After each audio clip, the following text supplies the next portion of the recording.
We have a lot of technology that we've developed for different aeronautics applications that it allows us to take technology and really make sure that we're helping firefighters do their job, giving them better support, better tools to use, and really also help, hopefully, start to affect the outcomes of some of these really large destructive fires that destroy people's homes and really impact the communities that we live in. Aeronautics is really the piece that can help a lot of those kind of visions of the future come to be reality.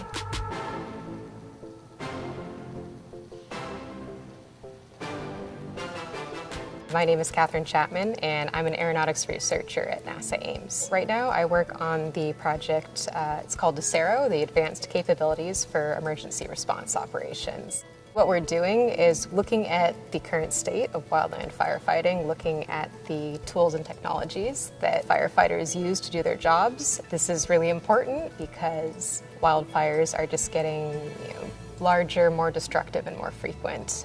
But a lot of the current technology and tools and techniques used to fight wildfire has remained pretty unchanged for the last several decades. So some of the biggest issues in firefighting have to do with degraded visual environments, which is when there's a lot of smoke in the air and you can't see, or at night, and also communication. So degraded visual environments, these are times when planes can't fly.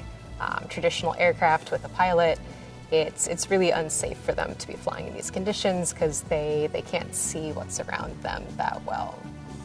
If we could start to expand some of those operations into the smoke, into the nighttime with drones, where we're not putting a human operator at risk, that would be huge because it would allow us to double, maybe even triple the amount of resources that are on a fire, and could really allow for some big strides to be made without having to put more people at risk. Another big issue in firefighting is communication. Drones are helping to solve the problem of communications by serving in a couple different ways. They can be used effectively as a cell tower in the sky to bounce signal between different remote areas and allow people to communicate on a fire that wouldn't otherwise be able to do that. They also allow for a lot more complex data than a radio would. Right now, almost all communication that happens on a fire is over radio. But if you begin to have drones, you begin to have this infrastructure, you're really able to share much more information with intent and location and fire behavior, which then allows you to plan a lot better and have a good common operating picture between everyone on the fire. I grew up in Southern California, and I was just very used to fire being a part of everyday life. I know on the East Coast people have snow days. Where I grew up, we had fire days. And I think it's really important to me working on this project because it feels like I can see such a clear, tangible application of what I'm doing and how it's going to affect my life and affect the lives of people around me. And that means a lot to me. That's something that's really important to me, is having this kind of community benefit element to the work that I do. I obviously didn't go to school expecting to be researching fire. I don't think a lot of people do. But it's something that when I started to learn more about it, really seemed important to me.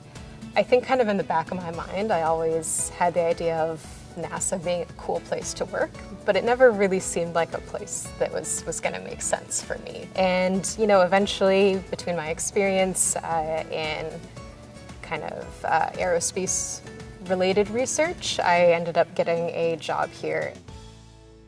If you want to get into aeronautics, if you want to really pursue this in the future, I don't think there's any one skill set that really makes you able to do aeronautics research. So many people I work with have completely different backgrounds.